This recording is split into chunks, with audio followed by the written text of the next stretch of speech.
All right, the next piece of pottery that's up on the Pottery Throwdown Challenge was a piece that was submitted by Julie Janowski.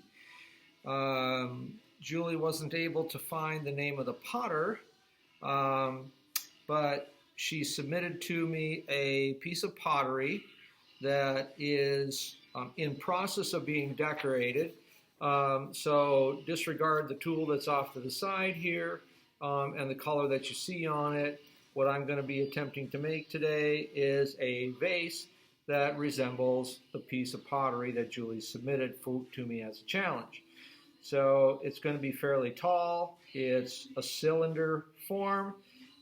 It'll have some really interesting texture on the sides, and it'll have a small neckline and collar to create the opening at the top. So here we go.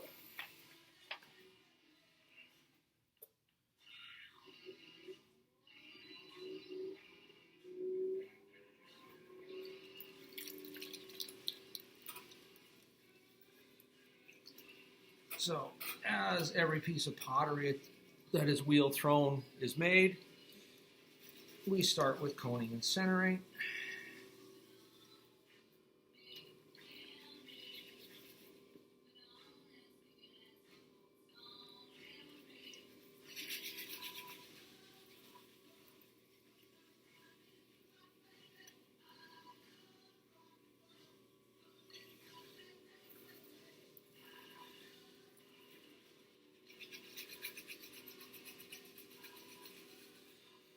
So coning and centering, largely in part, helps the potter make sure that the piece of clay they're working with is uniform in consistency throughout.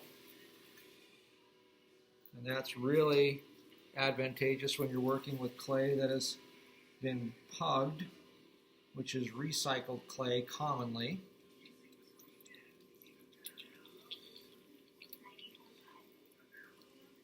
But in the case of working with fresh clay, as I am here, a piece that came out of a bag, out of a box, fresh from the wholesaler, if you will, from the manufacturer. When the clay is fresh, you generally don't have to cone and center as many times. You don't have to repeat the process as many times as you would if you were working with pugged clay. Depending upon the pug mill, you might get clay that has a really great consistency, and sometimes not. Hi.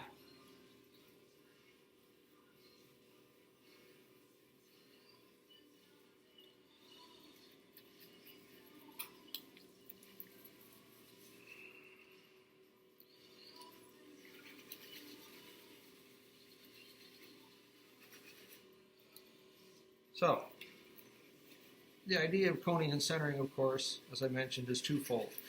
If you're working with pugged clay, you want to work to get the clay uniform, but your ultimate goal, no matter what clay you're working with, pugged clay or fresh clay, you want to make sure that it's centered on the wheel head, on the bat in this case. So since I have that pretty well in the middle, I'm going to go ahead and slow down. It's at a point where I'm comfortable working with it. And now I'm going to go ahead and find that center. And using my thumbs, depending upon the amount of clay that I work with. Usually when I work with larger amounts of clay, I work with my thumbs. When I work with smaller amounts of clay, I just use my fingers on my left hand to create the opening, to hold it out. Okay. As opposed to working with my thumbs to do this process. So you can see here what's ultimately happened is there's a little bit of a wobble. So I want to be able to correct that before I move on.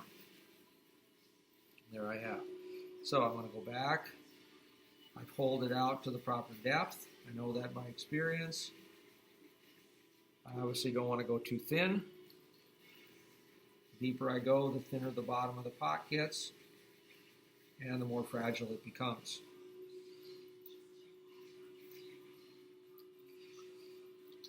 as I'm working to open the clay, pushing the clay outward.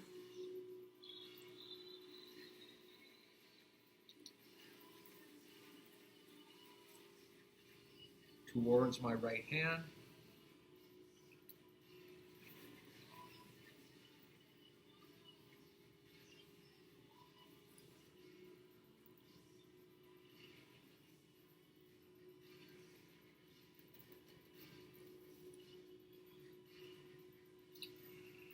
So that I can get an amount of clay out there that I can pull upwards. So as I get ready to pull,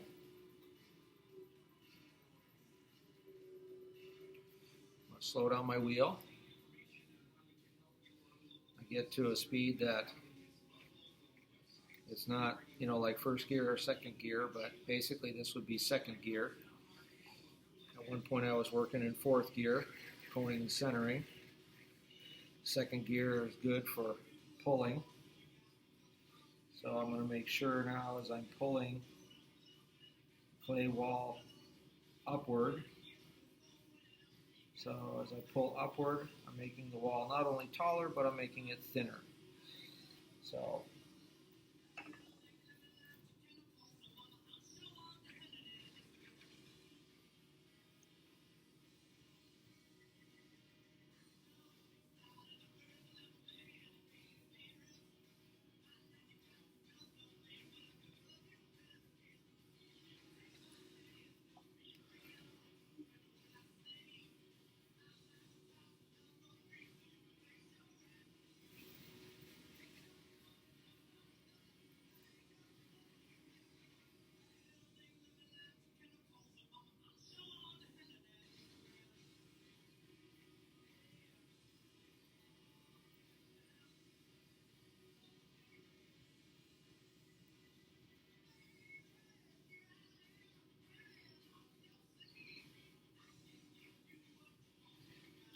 okay, so what I want to be able to do is, if you can tell, this particular piece so far is fairly wide. So what I want to be able to do is to start bringing that clay inward so it ultimately gets smaller in diameter.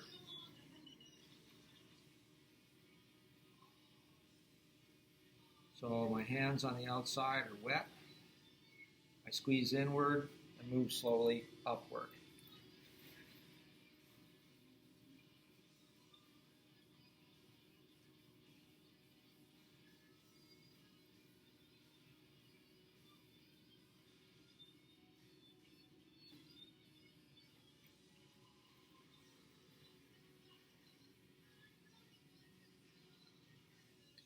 So on my side of the wheel,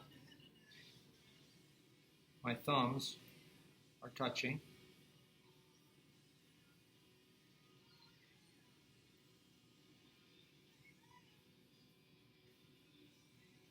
And I know from your perspective, you see all that wobble happening at the top, and the tendency may seem to be like, oh, stop, there's a wobble.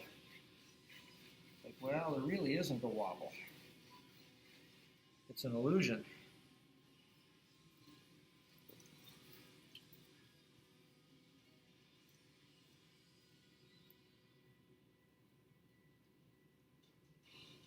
And it's all part of the clay, so as you work it, it's all going to come back together. But you can see how I've been bringing it in now.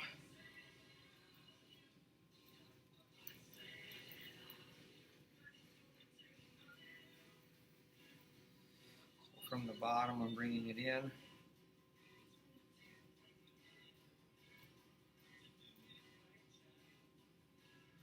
Making it smaller in diameter so that it ultimately becomes taller. And I can create that decorative piece that Julie has challenged me to make.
right.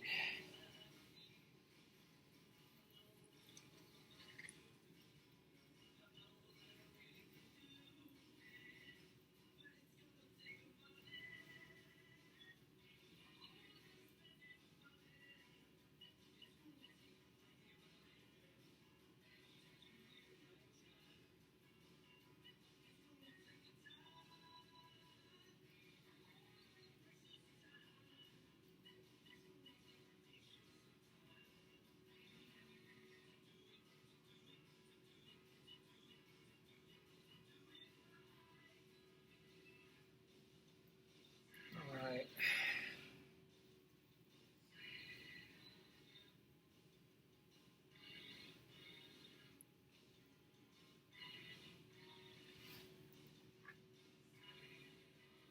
So I'm at about 11.5 inches there.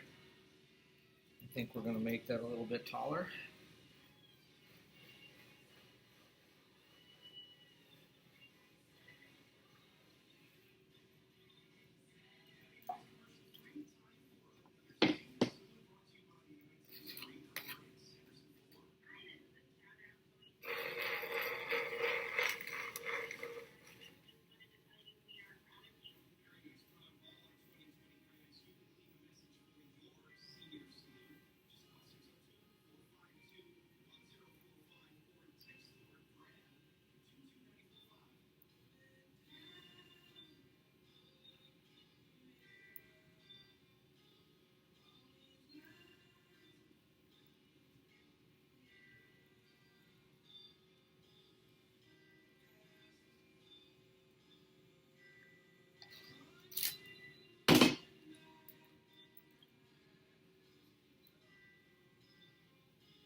Whoopsie. Came loose from the bat. Got water underneath it.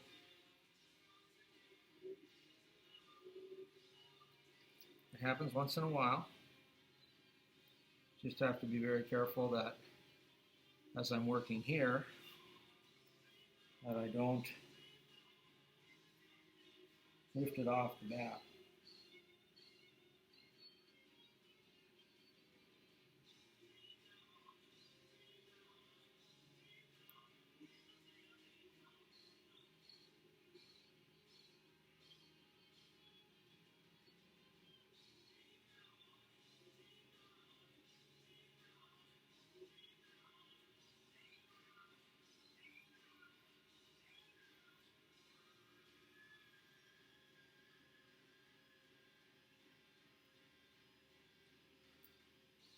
All right, I'm gonna go ahead and trim some of the rim back.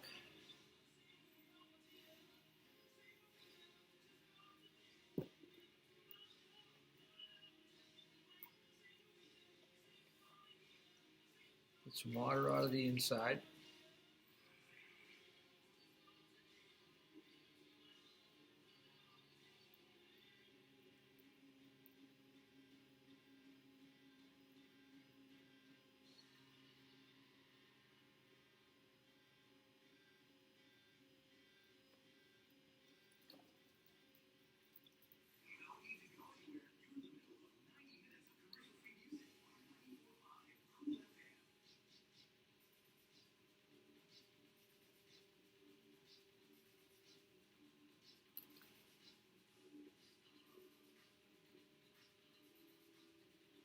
I can of course see the inside diameter, so I want to get that to where I want it to be.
Kind of fun doing these pieces as a challenge.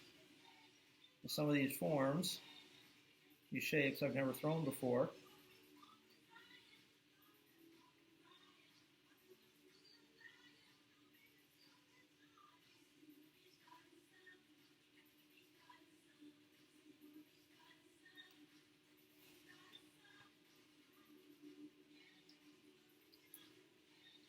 So let's see if I can straighten out that wall.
Just trying to straighten it up.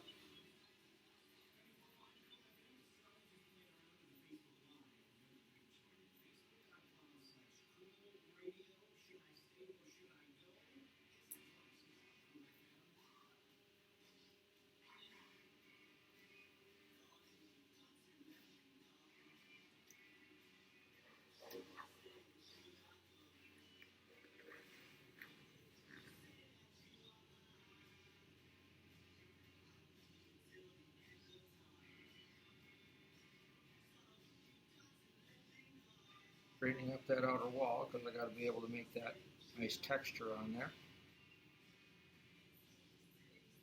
Having a smooth wall, nice clean wall, that helps with the texture, creating that. So I am going to trim away some of this rim.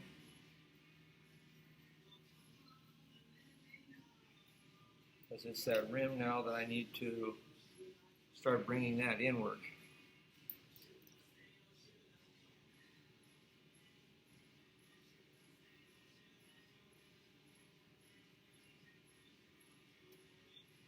And I'm just choosing kind of what I think is going to equate to the height. So from the widest point being the shoulder,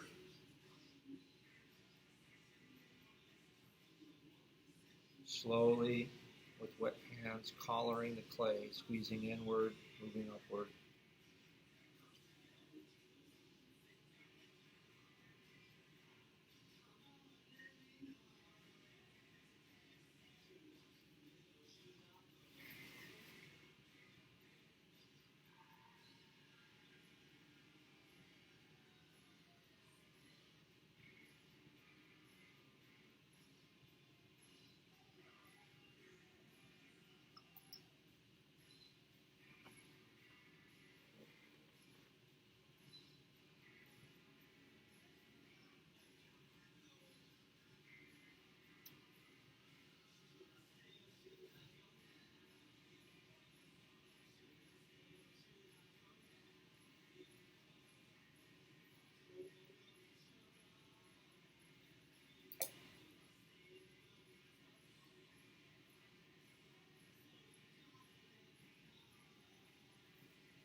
So that top,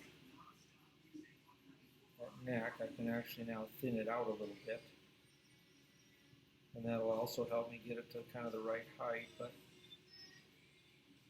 that excess clay that's at the top, that gets thinned out because now you get it to where you can pull it.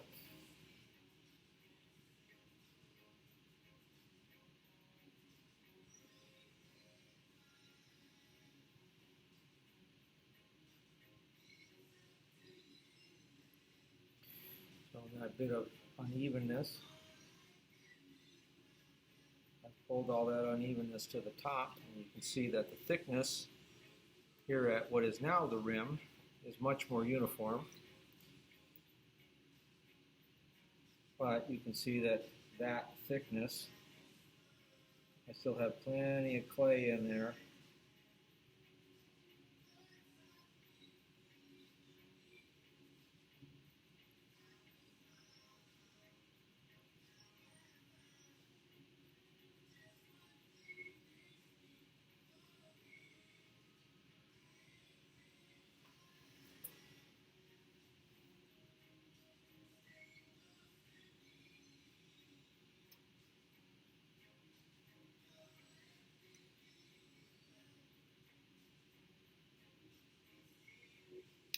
Hard to tell the exact diameter of the neck. So I just kind of have to visualize it and go.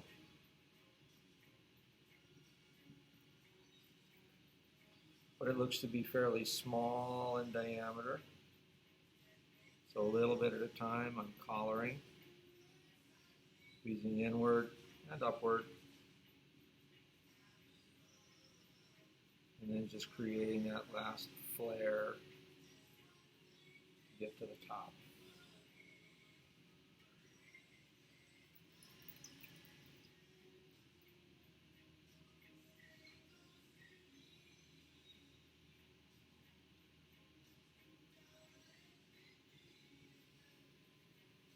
So I'm pretty happy with that. I'm going to trim out that base. Now, making texture on the outside of a pot, it's best done when the pot is leather hard. So because I'm not leather hard, I'm going to get it as dry as I can and as smooth as I can.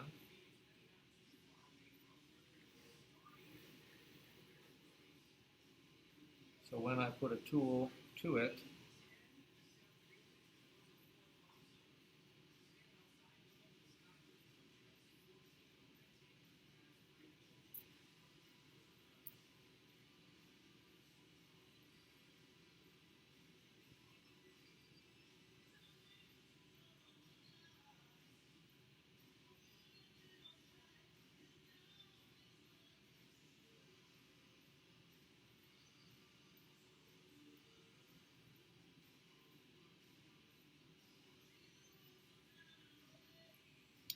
so the texture, so how that might be replicated, be a couple of different things. So what I'm going to actually use is a trimming tool. So it looks like this. The screen timed out on me. So bear with me while I bring you back. Here we are. So I'm just going to use a trimming tool. As I say, this is usually done when the clay is leather hard, but I'm going to see if I can make it work now.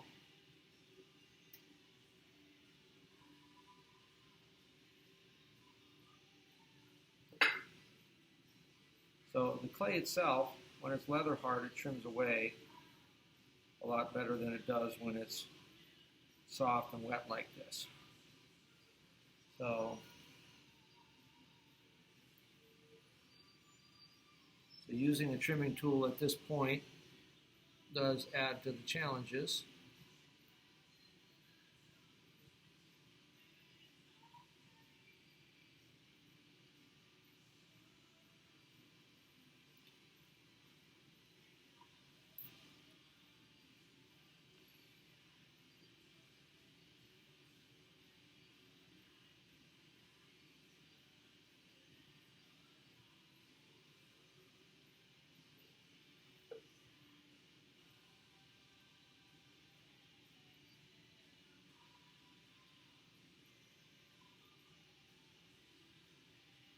And because it is soft clay, it has to be done in stages here.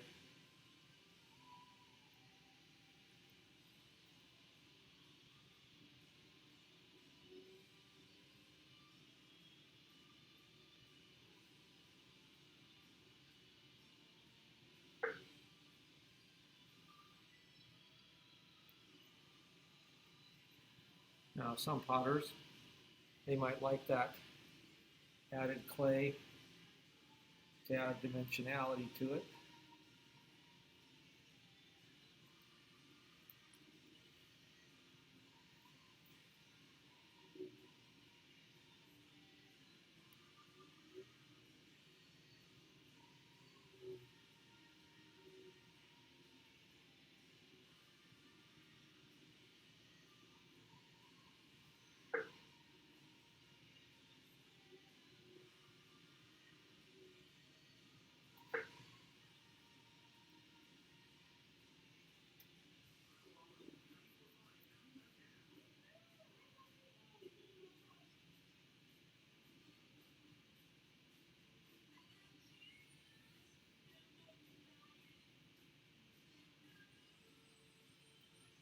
So anyway, the texture, as I say, it's best done when the clay is leather hard, a little bit drier.